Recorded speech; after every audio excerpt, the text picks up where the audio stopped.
Nenek Marni diusir paksa dari rumahnya sendiri oleh cucu kandung yang dia besarkan. Pemuda itu berpikir dia sudah menang tanpa menyadari bahwa dia baru saja membuang harta karun terbesar dalam hidupnya. Sebuah kotak kayu tua akan mengungkap kebenaran yang mengejutkan. Sebelum kita mulai, tolong tulis di kolom komentar dari kota mana kalian menonton video ini. Di sebuah desa di dataran tinggi Jawa, matahari terbit perlahan dari balik bukit melukis langit dengan warna oranye dan merah muda, sementara ayam jantan berkokok lantang mengumumkan dimulainya hari kerja. Nenek Marni bangun pagi buta seperti biasa, bahkan sebelum azan subuh berkumandang. Tulang-tulangnya terasa ngilu, terutama lutut kanannya yang tidak pernah sembuh total setelah jatuh di kebun buah dulu. Tapi dia bukan tipe orang yang suka mengeluh. Dia bangun perlahan mengenakan daster bermotif bunga yang tersampir di kursi kamar dan langsung menuju ke dapur. Rumahnya sangat sederhana, model rumah kampung zaman dulu dengan lantai semen yang dingin, dinding batu bata yang kokoh, dan sebuah tungku kayu di pawon yang selalu mengepulkan asap harum kopi tubruk yang baru diseduh. Di jemuran belakang rumah pakaian bergoyang ditiup angin pagi yang segar. Lebih jauh lagi, kandang ayam sudah ramai dengan kehidupan ayam-ayam itu mengais tanah dan berkokok riuh meminta makan. Dan di bagian paling belakang, ada kebun buah-buahan tua yang ditanam oleh mendiang suaminya kakek Darso dengan tangannya sendiri lebih dari 50 tahun yang lalu. Nenek Marni menjerang air di atas tungku, lalu pergi ke halaman belakang untuk menebar jagung bagi ayam-ayamnya. Setiap sudut tempat itu punya cerita. Pagar kayu yang sudah diperbaiki kakek Darso 1000 kali. Pohon mangga tempat anak-anaknya bermain ayunan saat masih kecil. Sumur timba yang membasuh dahaga keluarga di musim kemarau. Semuanya di sana menyimpan keringat, menyimpan kehidupan, dan menyimpan kenangan. Dia mengusap dinding rumah yang kasar itu dan menghela napas panjang. Sudah berapa kali dia terbangun di tempat yang sama ini? Sudah berapa panci sayur lodeh yang dia masak di dapur itu? Sudah berapa anak yang dia besarkan di bawah atap itu? Jawabannya dia tahu di luar kepala. Sudah 58 tahun dia tinggal di sana. 58 tahun merawat, membersihkan, menanam, dan memanen. 58 tahun kehidupan. Kopi hampir siap ketika dia mendengar suara mobil mendekat. Dia merasa aneh. Dia tidak mengharapkan tamu sepagi ini. Dia mengintip dari jendela dapur dan melihat sebuah mobil SUV mengkilap berwarna perak parkir tepat di depan pagar kayu yang sederhana. Itu adalah Yudi, cucunya anak dari putri sulungnya, yang bernama Sari yang meninggal 10 tahun lalu karena sakit keras. Nenek Marni praktis membesarkan anak itu sendirian karena Sari harus banting tulang bekerja dan ayah Yudi tidak pernah mau bertanggung jawab. Nenek Marni merawatnya dari bayi, memberinya makan pakaian dan kasih sayang. Dia bahkan membiayai kursus ketika anak itu ingin menjadi agen properti. Dan sekarang pemuda itu muncul tanpa kabar di hari Selasa pagi. Dengan wajah sumringah, Nenek Marni menyambutnya, menyuruhnya masuk dan menawarkan kopi panas. Dia membersihkan tangannya di celemek, tapi senyumnya langsung hilang ketika melihat wajah Yudi. Pemuda itu tidak membalas senyumnya. Dia menatap neneknya dengan mata dingin terburu-buru, seolah ingin segera menyelesaikan urusan yang menjengkelkan.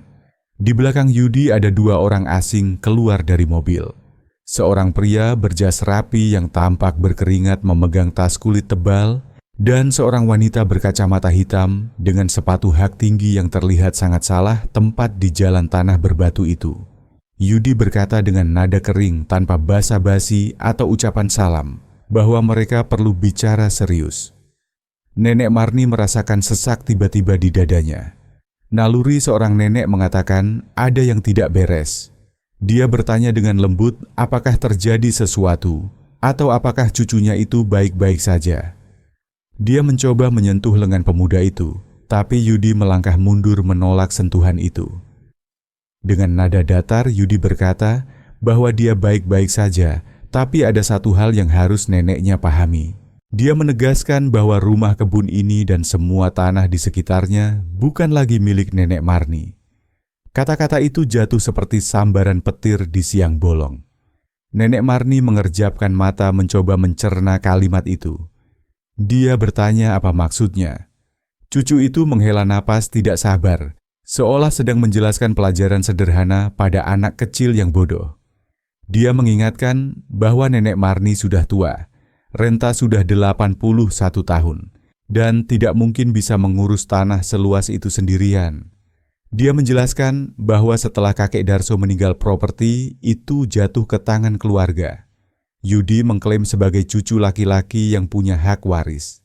Dan dia dengan nada tanpa dosa memberitahu bahwa dia sudah menemukan pembeli yang menawarkan uang banyak dan mereka akan menjual tanah itu sekarang juga.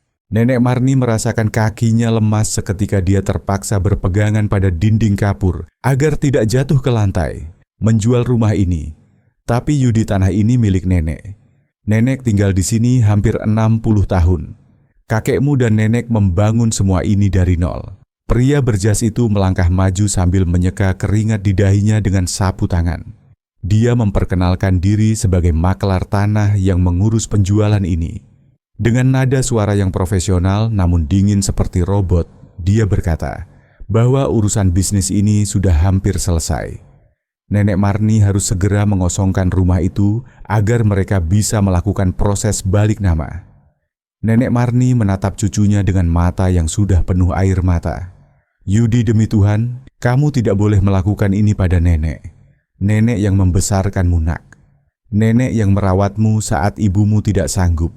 Di mana hati nuranimu sampai tega berbuat seperti ini? Tapi pemuda itu justru membuang muka.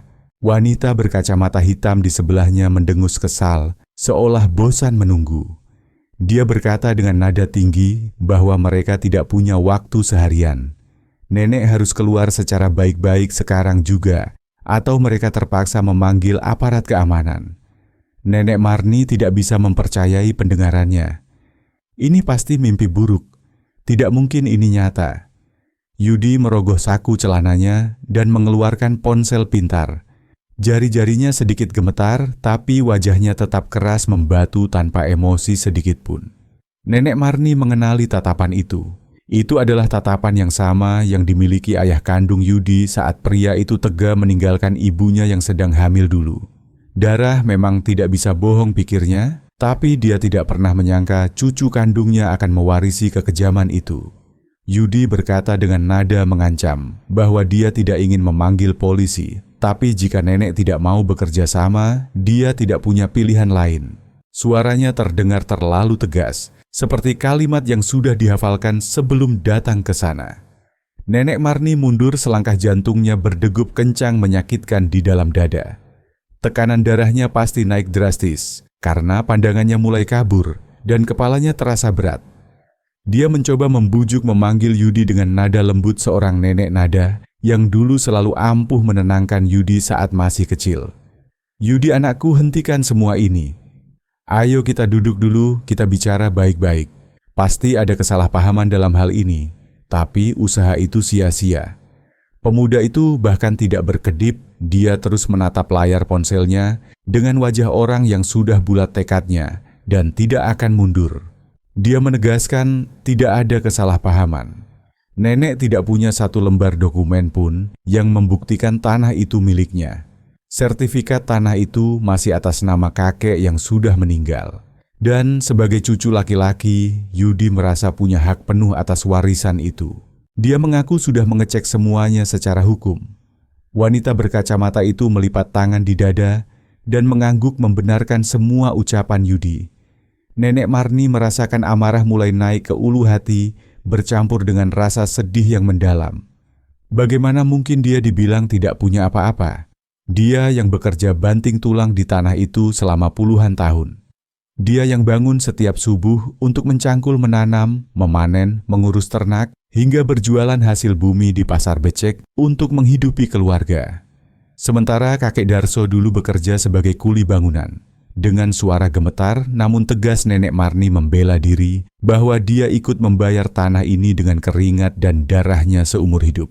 Maklar berjas itu tertawa kecil, tawa yang terdengar sangat meremehkan. Dia berkata dengan segala hormat nenek tidak punya bukti hukum. Bekerja menggarap tanah tidak sama dengan memiliki tanah itu secara legal. Hukum sangat jelas soal ini. Nenek Marni menatap mereka dengan keinginan untuk berteriak mengusir mereka semua dari halamannya. Tapi kata-kata itu tersangkut di tenggorokan. Saat itulah Yudi menekan tombol panggil di ponselnya dan menempelkan benda itu ke telinga. Suasana menjadi hening seketika hening yang mencekam.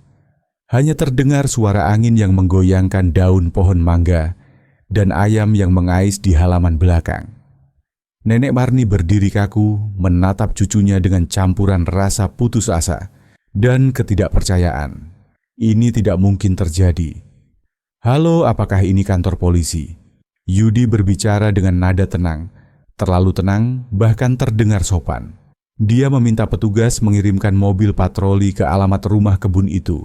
Dia melaporkan bahwa ada seseorang yang menyerobot properti miliknya dan orang itu menolak untuk pergi. Nenek Marni merasakan kakinya tidak lagi sanggup menopang tubuhnya. Cucunya sendiri sedang menelepon polisi. Dia memanggil polisi untuk mengusir neneknya sendiri dari rumah, memperlakukan wanita tua itu seperti seorang kriminal, seperti orang asing yang jahat. Nenek Marni mencoba meraih lengan Yudi, memohon agar dia menghentikan kegilaan ini. Tapi pemuda itu menepis tangannya lagi, sambil terus berbicara di telepon memberikan instruksi agar polisi segera datang karena situasi mulai memanas. Ketika sambungan telepon itu putus, Nenek Marni gemetar hebat di seluruh tubuhnya. Air mata mengalir deras membasahi pipi, keriputnya jatuh ke atas daster batik kesayangannya. Dia bertanya dengan suara lirih yang hampir hilang, apakah Yudi benar-benar tega memanggil polisi untuk menangkap neneknya sendiri.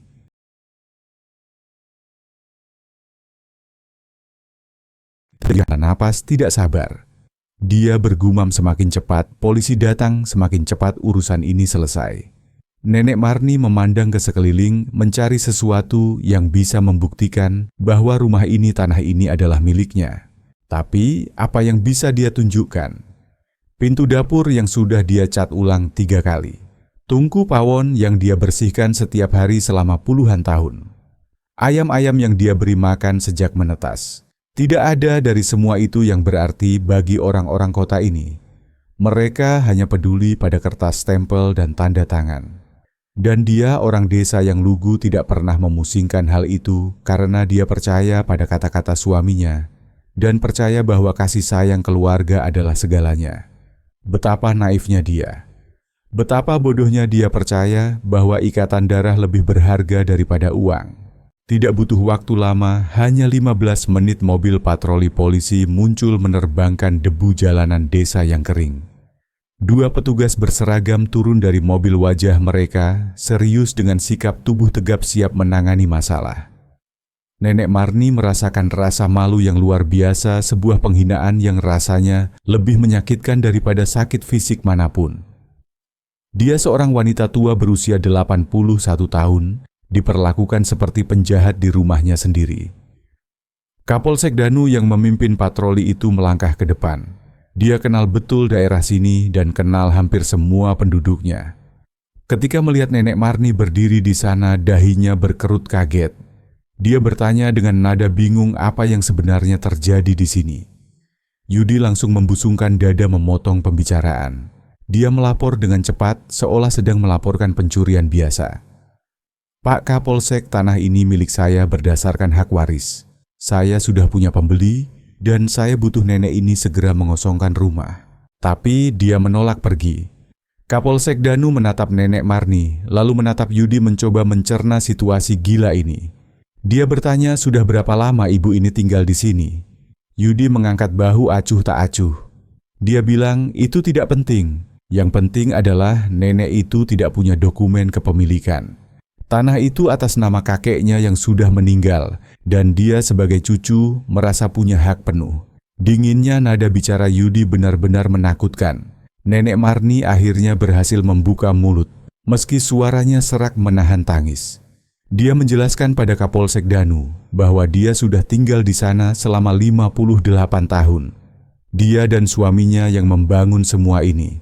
Dan pemuda itu adalah cucunya sendiri, cucu yang dia besarkan yang sekarang tega mengusirnya ke jalanan. Setiap kata yang keluar terasa perih seperti dicabut paksa dari dalam jiwanya. Kapolsek Danu menggaruk kepalanya yang tertutup topi dinas. Dia tampak sangat tidak nyaman. Dia kenal Nenek Marni sejak dia masih bocah ingusan. Dia ingat nenek itu sering memberinya jajan pasar saat dia lewat sepulang sekolah.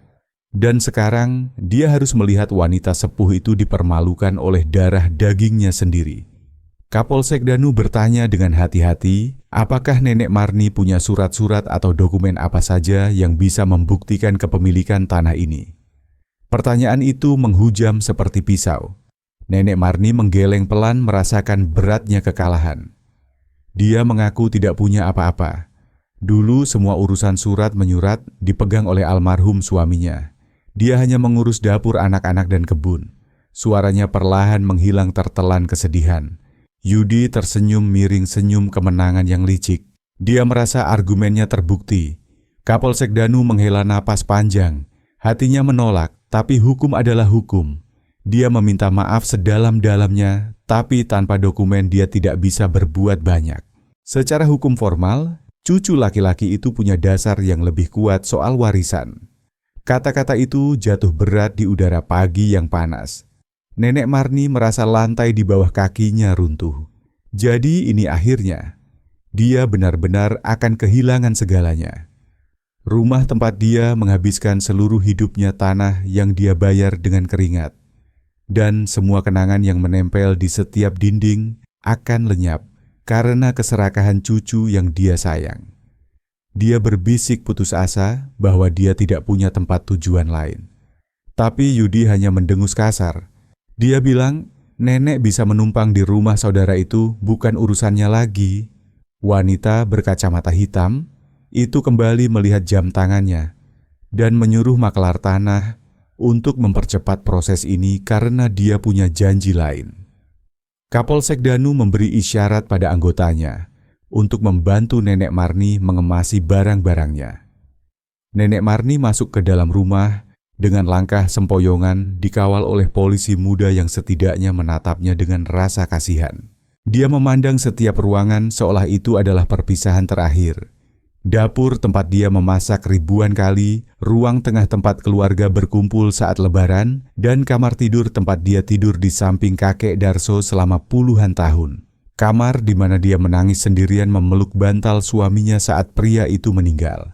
Setiap inci rumah itu adalah bagian dari dirinya, dan sekarang akan jatuh ke tangan cucu durhaka yang hanya ingin menukarnya dengan uang.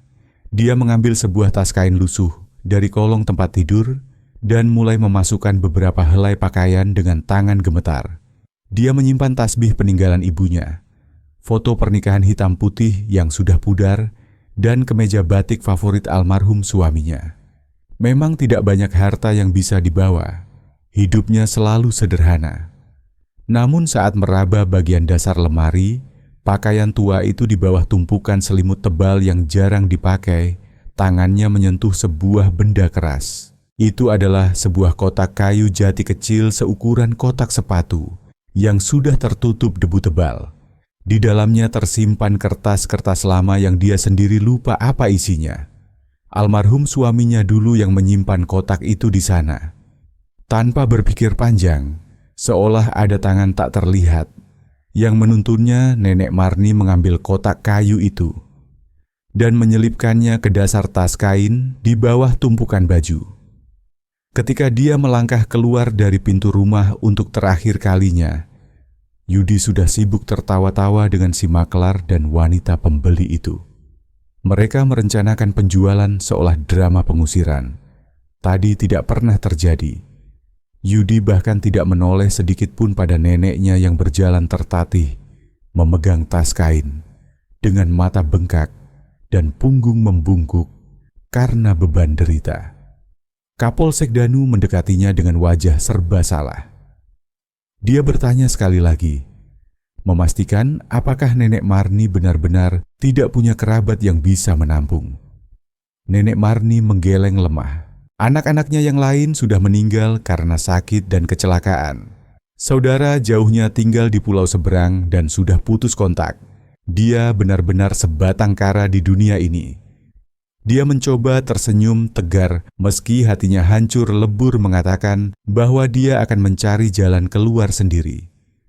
Kapolsek Danu hanya bisa menghela napas merasa tidak berdaya di hadapan hukum yang kaku. Namun tiba-tiba sebuah suara berat dan lantang terdengar dari arah pagar depan. Nenek Marni, apa-apaan ini, kenapa banyak polisi di sini? Itu adalah suara Pak Dirman, tetangga seberang jalan. Seorang duda berusia 65 tahun, berkulit gelap terbakar matahari dengan tangan kasar bekas kerja keras di ladang.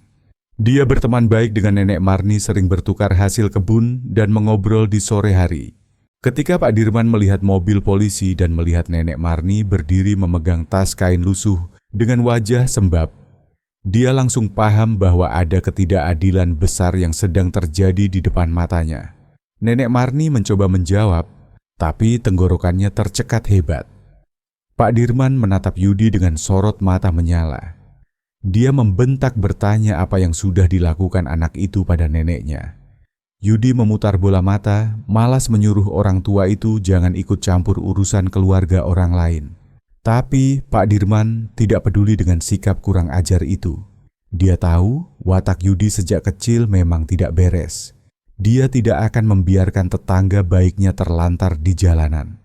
Tanpa ragu, Pak Dirman mengambil alih tas kain dari tangan Nenek Marni dan memapah lengan wanita tua itu dengan lembut, seolah dia terbuat dari kaca yang mudah pecah. Dia berkata tegas bahwa Nenek Marni akan ikut dengannya. Dia tidak akan membiarkan nenek itu menggelandang di jalan. Nenek Marni menatap tetangganya dengan mata basah kali ini karena rasa haru. Ternyata masih ada manusia yang punya hati di dunia ini. Terima kasih Pak Dirman, terima kasih banyak. Suara Nenek Marni terdengar serak bercampur isak tangis yang tertahan. Dia menatap tetangganya itu dengan mata sembab merasa sedikit lega, karena ternyata dia tidak benar-benar sendirian di dunia ini. Sementara itu di seberang jalan Yudi hanya mengangkat bahu acuh tak acuh. Dia sudah mendapatkan apa yang dia mau.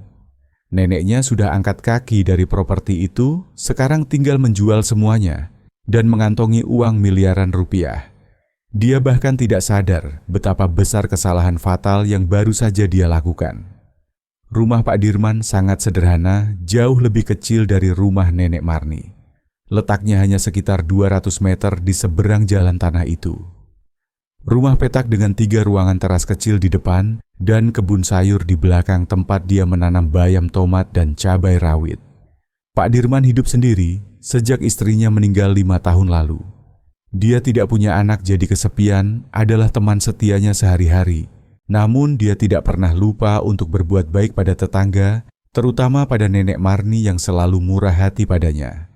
Sesampainya di rumah, Pak Dirman membantu wanita tua itu duduk di kursi rotan di teras, lalu bergegas ke dalam untuk mengambilkan segelas air putih. Minumlah pelan-pelan, Nek. Dia menyodorkan gelas itu, lalu berdiri di sampingnya dengan tangan bersedekap, masih mencoba mencerna kekejaman yang baru saja dia saksikan. Nenek Marni meneguk air itu sedikit demi sedikit, mencoba menenangkan detak jantungnya yang masih memburu. Kepalanya terasa pening bukan main. Dia menatap ke arah rumah kebunnya di seberang jalan dan melihat Yudi masih di sana. Cucunya itu sedang sibuk menunjuk-nunjuk ke arah tanah, berbicara dengan penuh semangat pada si maklar, dan pembeli seolah sedang menghitung tumpukan uang yang akan dia dapatkan. Pemandangan itu terasa lebih menyakitkan daripada tusukan pisau. Bagaimana mungkin seorang cucu bisa melakukan itu? Bagaimana mungkin anak yang dia timang-timang saat bayi, yang dia suapi saat lapar, bisa memiliki hati sekeras batu? Dunia sudah gila, Pak Dirman. Benar-benar gila. Nenek Marni menggelengkan kepalanya yang beruban merasa kalah telak. Pak Dirman menarik sebuah kursi plastik dan duduk di sebelahnya. Saya tidak tahu harus bilang apa, Nek. Anak itu memang tidak tahu diuntung. Dari dulu saya sudah curiga dia tidak beres, tapi saya tidak menyangka dia setega ini pada neneknya sendiri.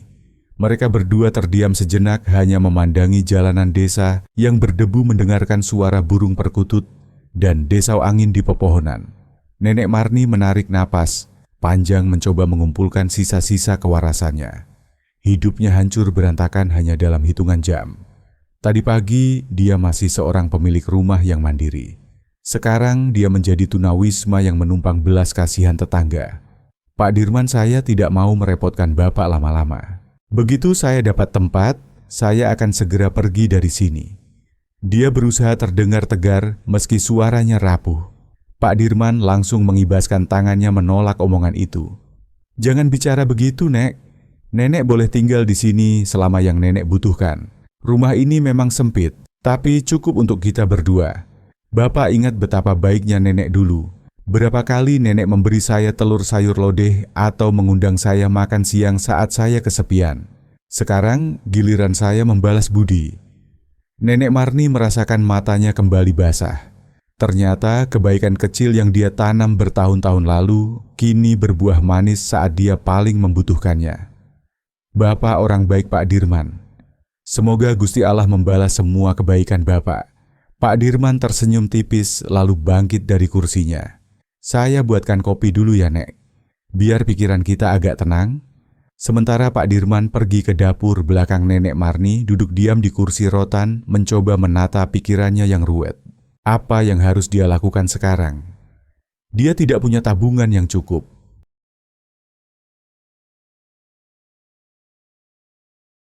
Uang kecil hanya cukup untuk beli beras dan sabun. Dan yang paling menyakitkan, dia kehilangan satu-satunya tempat yang dia sebut rumah. Semua lenyap karena keserakahan cucu yang dia besarkan dengan penuh kasih sayang. Tiba-tiba dia teringat pada kotak kayu jati yang dia masukkan ke dalam tas kain tadi. Kotak berdebu yang dia temukan di dasar lemari. Dengan susah payah, dia membungkuk mengambil tas itu merogoh ke bagian paling bawah dan mengeluarkan kotak tersebut. Dia meletakkannya di pangkuan dan membukanya perlahan. Di dalamnya ada tumpukan kertas tua yang sudah menguning dimakan usia beberapa, bahkan sudah sobek di bagian pinggirnya. Nenek Marni mulai membolak-balik isinya tanpa banyak berharap. Ada beberapa foto hitam putih yang sudah buram buku nikah zaman dulu yang sampulnya sudah lepas kwitansi pembelian cangkul dan bibit serta catatan tangan almarhum kakek Darso tentang masa panen. Tidak ada yang terlihat istimewa. Namun di bagian paling dasar, kotak itu tertutup oleh tumpukan kwitansi, ada sebuah amplop tebal berwarna coklat yang masih disegel dengan lilin merah. Nenek Marni mengerutkan kening. Dia tidak pernah melihat amplop ini sebelumnya, atau mungkin dia lupa. Dia membuka segel amplop itu dengan hati-hati, takut merobek kertas di dalamnya. Dia mengeluarkan isinya sebuah dokumen lipatan besar dengan banyak stempel resmi dan tanda tangan. Dia mencoba membacanya, tapi huruf-huruf di kertas itu tampak menari-nari dan kabur. Mata tuanya sudah rabun dan kacamata bacanya tertinggal di rumah lama karena terburu-buru diusir tadi. Pak Dirman kembali dari dapur membawa 2 cangkir kopi panas yang mengepul. Nah, ini kopi tubruk gula aren kesukaan nenek. Dia meletakkan cangkir itu di meja kecil, lalu matanya tertuju pada kertas-kertas yang berserakan di pangkuan Nenek Marni. Apa itu, Nek? Nenek Marni menghela napas berat. Cuman kertas-kertas lama yang disimpan almarhum suami saya. Saya menemukannya di dasar lemari tadi. Tapi mata saya siwer, Pak. Saya tidak bisa baca tulisannya, kacamata saya ketinggalan. Pak Dirman mengambil salah satu dokumen dari tangan Nenek Marni. Dia menyipitkan mata membaca tulisan yang tertera di sana. Semakin lama dia membaca, dahinya semakin berkerut dalam. Nek, ini sepertinya bukan kertas sembarangan. Suaranya berubah menjadi serius, ada nada tegang di sana. Maksudnya bagaimana, Pak Dirman? Nenek Marni memperbaiki posisi duduknya, jantungnya mulai berdebar lagi. Pak Dirman membalik halaman dokumen itu melihat stempel burung Garuda dan tanda tangan pejabat yang tertera di sana. Ada cap resmi dari kantor pertanahan di sini, nih. Ada materai tempel zaman dulu juga. Ini sepertinya berhubungan dengan status tanah rumah kebun itu. Nenek Marni merasakan secercah harapan kecil, sangat kecil, tapi dia takut untuk berharap terlalu tinggi. Dia sudah terlalu sering kecewa hari ini. Tapi apa isinya, Pak? Bapak paham tidak? Pak Dirman menggeleng pelan. Wah, kalau bahasa hukum yang jelimet begini saya kurang paham, Nek. Saya cuma lulusan SD, tapi saya tahu siapa yang mengerti barang beginian. Bapak ingat Pak Broto kan? Pensiunan pegawai pertanahan yang tinggal di dekat alun-alun kecamatan. Kalau ada orang yang bisa membaca surat tanah purbakala begini dan tahu apakah ini berharga atau tidak, Pak Broto orangnya. Nenek Marni menggenggam tasbih yang ada di saku dasternya. Apakah mungkin kertas-kertas usang ini punya arti? Apakah mungkin masih ada jalan baginya untuk melawan? Atau ini hanya harapan kosong yang akan berakhir menyakitkan? Besok pagi-pagi sekali kita ke rumah Pak Broto, kata Pak Dirman tegas. Kita cari tahu kebenarannya. Siapa tahu Tuhan sedang membukakan jalan buat nenek. Keesokan harinya saat matahari baru saja mengintip malu-malu, Pak Dirman dan Nenek Marni sudah berdiri di pinggir jalan menunggu angkutan pedesaan menuju pusat kecamatan. Perjalanan itu singkat hanya sekitar 20 menit, tapi rasanya seperti selamanya.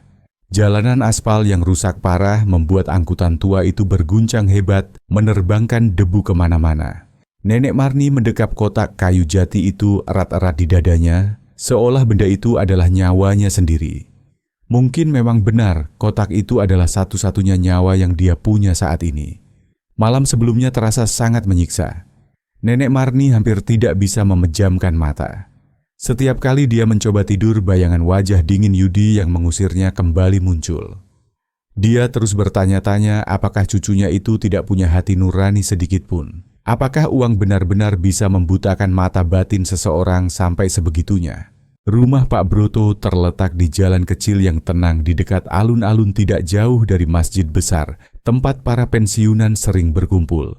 Itu adalah rumah tipe lama yang terawat dicat putih bersih dengan jendela berwarna biru dan halaman depan yang penuh dengan bunga mawar. Pak Broto adalah pria kurus berusia 72 tahun dengan kacamata tebal seperti pantat botol. Dia adalah mantan pegawai Badan Pertanahan Nasional yang sudah mengabdi lebih dari 40 tahun. Dia hafal sejarah tanah di daerah itu di luar kepala. Dia tahu silsilah setiap keluarga dan batas setiap patok tanah. Sejak pensiun, dia menjadi tempat bertanya bagi warga desa yang bingung soal urusan surat tanah. Pak Dirman mengetuk pintu dan terdengar langkah kaki diseret dari dalam. Sebuah suara serak menyahut-menyuruh mereka menunggu sebentar. Ketika pintu terbuka, wajah Pak Broto langsung cerah melihat tamu-tamunya. Dia menyapa Nenek Marni dengan ramah, sedikit terkejut melihat wanita tua itu datang bersama Pak Dirman pagi-pagi sekali. Mereka dipersilakan masuk. Bagian dalam rumah itu berbau khas campuran kopi hitam dan minyak angin aroma yang akrab di rumah para orang tua. Ruang tamunya kecil dengan sofa kulit sintetis yang sudah retak-retak, lemari buku penuh dokumen, dan televisi tabung yang menyiarkan berita pagi dengan volume pelan. Pak Broto menawarkan minum, tapi Pak Dirman menolak dengan sopan karena mereka sedang terburu-buru. Pak Dirman langsung menjelaskan maksud kedatangan mereka. Dia bercerita bahwa cucu Nenek Marni baru saja mengusir neneknya sendiri dengan alasan warisan, dan mereka menemukan dokumen-dokumen tua ini. Nenek Marni meletakkan kotak kayu itu di meja, lalu mengeluarkan amplop cokelat yang masih tersegel itu. Dengan suara bergetar, dia meminta tolong pada Pak Broto untuk memeriksa isinya, apakah ada sesuatu yang penting di sana. Pak Broto mengambil kertas-kertas itu lalu bergeser ke dekat jendela agar mendapat cahaya matahari yang lebih terang. Dia membetulkan letak kacamatanya lalu mulai membaca dengan teliti. Jari telunjuknya menelusuri setiap baris kalimat sementara matanya menyipit fokus. Semakin lama dia membaca, semakin berubah ekspresi wajahnya. Awalnya dia hanya tenang, lalu matanya mulai melebar. Mulutnya sedikit terbuka karena kaget dan alisnya terangkat tinggi. Dia bergumam berkali-kali menyebut nama Tuhan dengan nada tidak percaya. Masya Allah, Masya Allah. Dia membalik halaman dengan sangat hati-hati, seolah sedang memegang kitab suci kuno yang rapuh. Nenek Marni dan Pak Dirman saling pandang dengan gelisah. Pak Dirman akhirnya tidak tahan lagi dan bertanya, apakah ada yang salah dengan dokumen itu? Pak Broto mengangkat wajahnya menatap Nenek Marni dengan pandangan takjub yang luar biasa. Dia bertanya dengan suara bergetar, "Apakah Nenek Marni tahu apa sebenarnya isi kertas ini?" Nenek Marni menggeleng pelan, jantungnya berpacu kencang. Dia mengaku tidak tahu apa-apa karena suaminya yang selalu menyimpan rahasia itu. Pak Broto kembali duduk menarik napas panjang untuk menenangkan diri sebelum berbicara. Dia berkata dengan tegas bahwa ini adalah sertifikat hak milik asli, dokumen paling kuat dan sah di mata hukum negara. Dan yang paling penting, sertifikat ini tidak hanya atas nama almarhum Bapak Darso. Sertifikat ini tertulis atas nama Bapak Darso dan Ibu Marni secara bersama-sama. Pak Broto menjelaskan bahwa mereka berdua tercatat sebagai pemilik sah properti itu sejak tahun 1973. Itu artinya Nenek Marni memiliki hak penuh atas separuh tanah, itu sebagai pemilik langsung, dan separuh sisanya sebagai ahli waris utama dari suaminya. Dan kejutan belum berakhir di situ. Pak Broto menunjukkan lembar lain, sebuah surat ukur tanah yang lebih baru. Dia berkata rupanya saat pengukuran ulang resmi dilakukan bertahun-tahun lalu, ditemukan fakta bahwa luas tanah mereka hampir 2 kali lipat dari yang diperkirakan. Ada lahan luas yang memanjang sampai ke pinggir sungai di bawah bukit area yang selama ini dibiarkan liar seperti hutan. Dan area tambahan itu, kata Pak Broto dengan mata berbinar, bernilai sangat mahal. Di sana ada mata air alami yang jernih dan banyak pohon jati tua yang harganya bisa mencapai miliaran rupiah jika dijual sekarang. Keheningan menyelimuti ruang tamu kecil itu. Nenek Marni terdiam kaku, lidahnya kelu. Dia mencoba mencerna informasi yang bertubi-tubi itu. Sertifikat itu ada namanya. Tanah itu miliknya juga. Dan luasnya jauh lebih besar dari dugaannya. Rasanya seperti mimpi di siang bolong. Dia bertanya lirih apakah Pak Broto yakin dengan semua itu. Pak Broto mengangguk mantap tanpa keraguan sedikit pun. Dia menjamin bahwa dokumen itu 100% asli dan sah.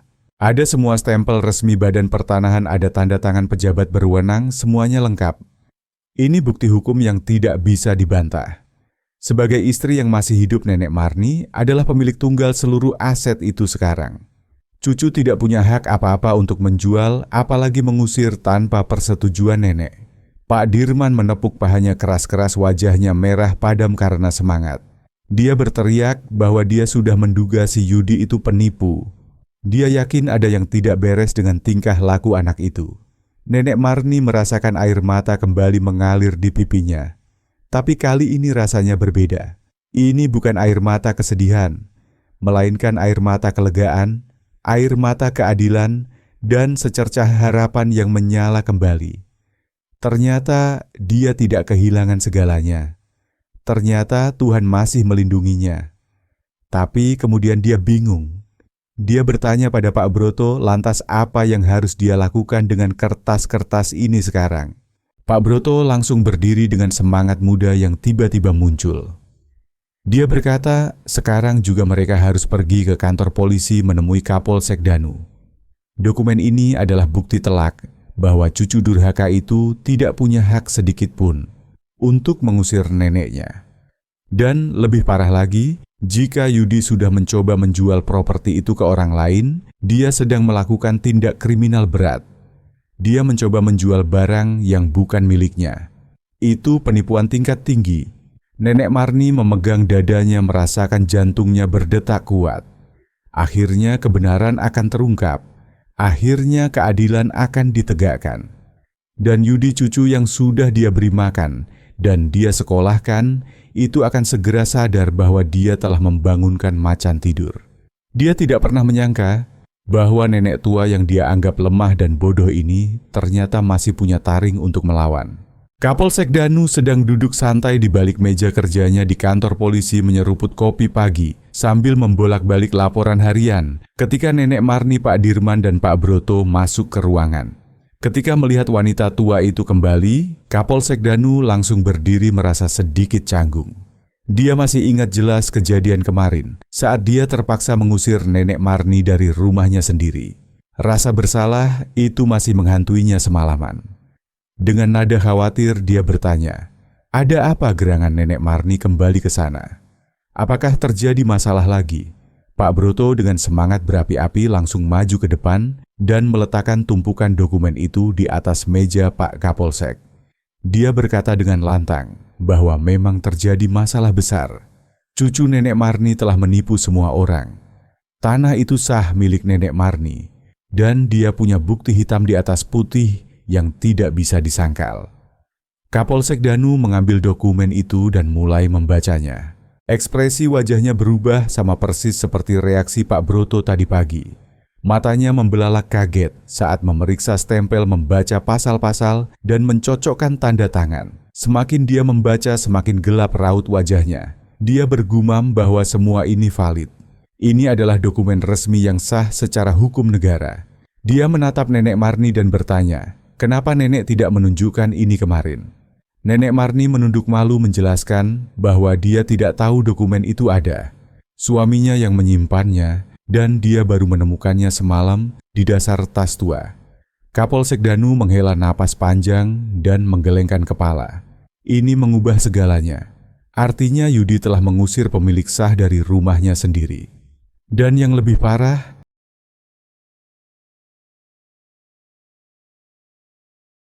itu adalah tindak pidana murni, Bu. Itu penipuan dan penggelapan hak milik. Pak Dirman melipat tangan di dada dengan puas.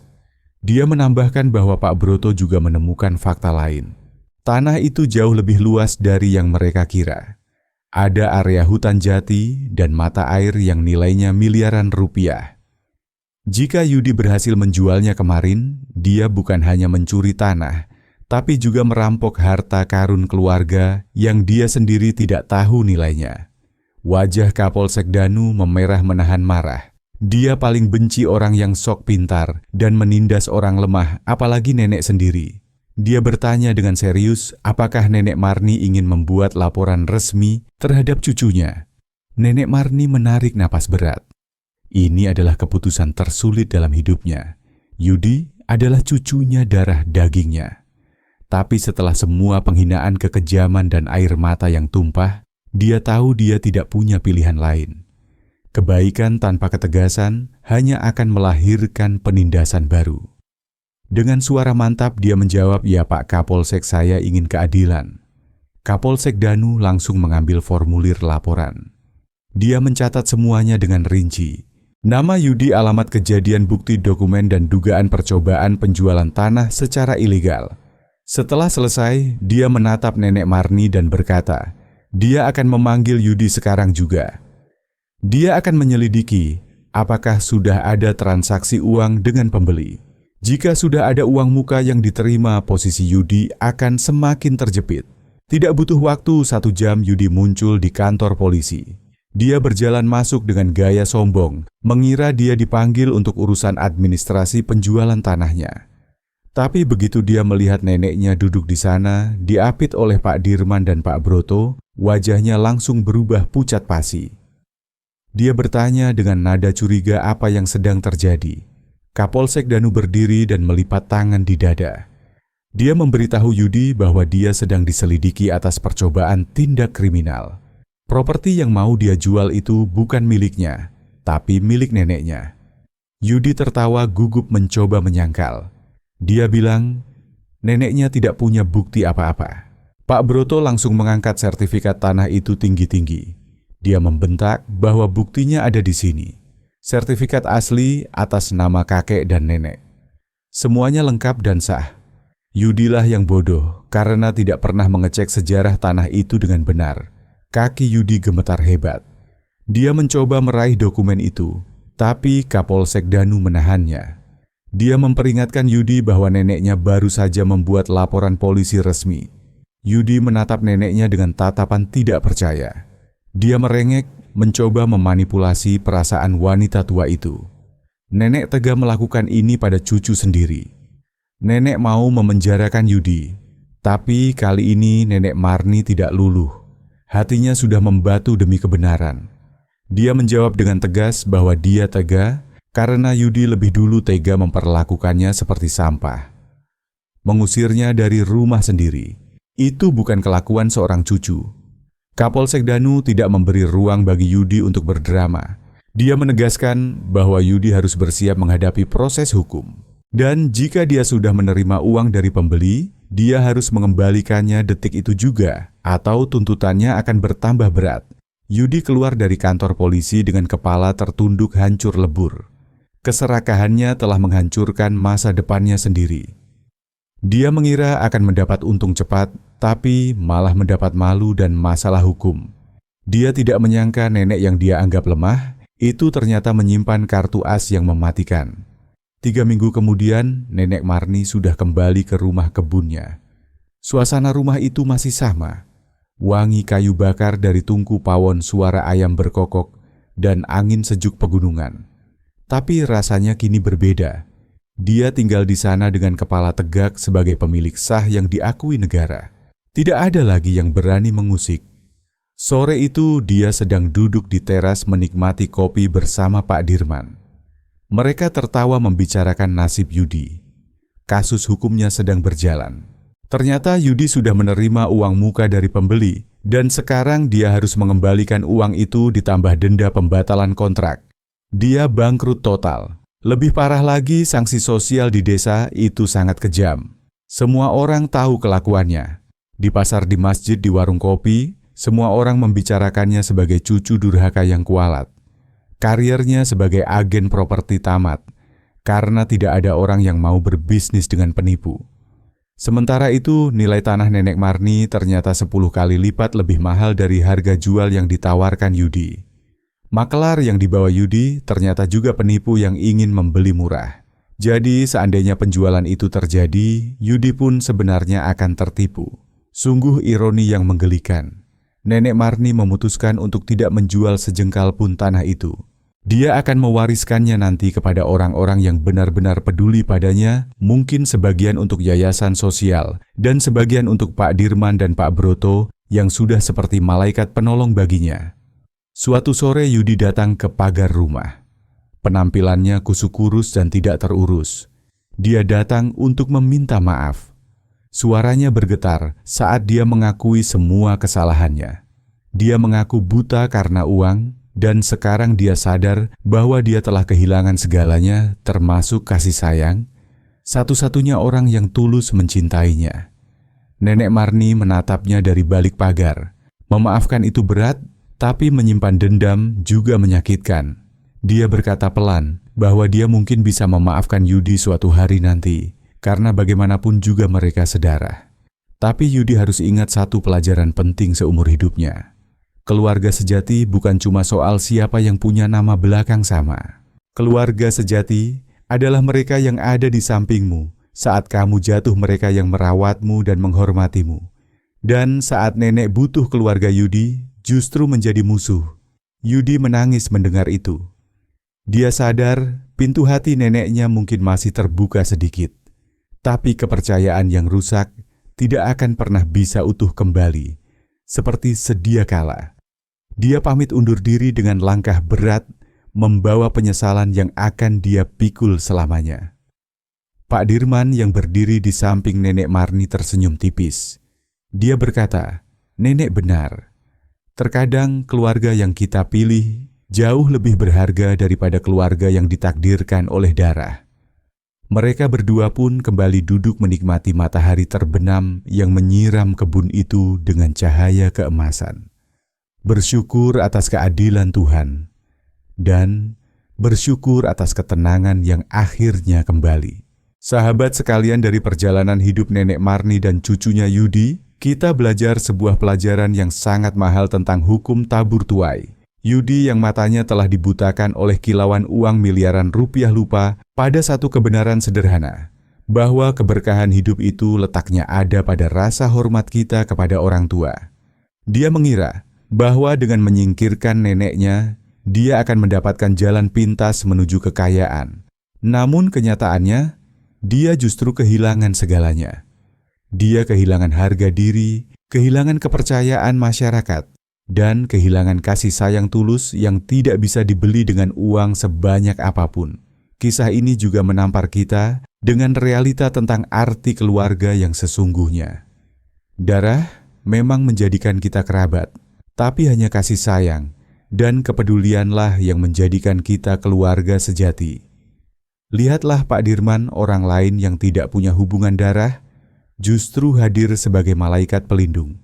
Sementara Yudi yang mengalir darah daging nenek Marni di tubuhnya, malah tega menjadi serigala yang siap menerkam. Seringkali kita terlalu sibuk mengejar harta karun di luar sana, tanpa menyadari bahwa harta karun terbesar kita sebenarnya ada di rumah, duduk diam menunggu sapaan kita, yaitu orang tua kita sendiri. Jangan sampai kita menjadi seperti Yudi yang baru menyadari arti kehilangan ketika semuanya sudah terlambat, dan ketika pintu hati sudah tertutup oleh luka yang terlalu dalam.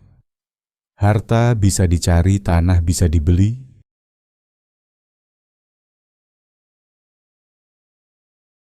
jimat kehidupan, yang jika hilang tidak akan pernah bisa tergantikan.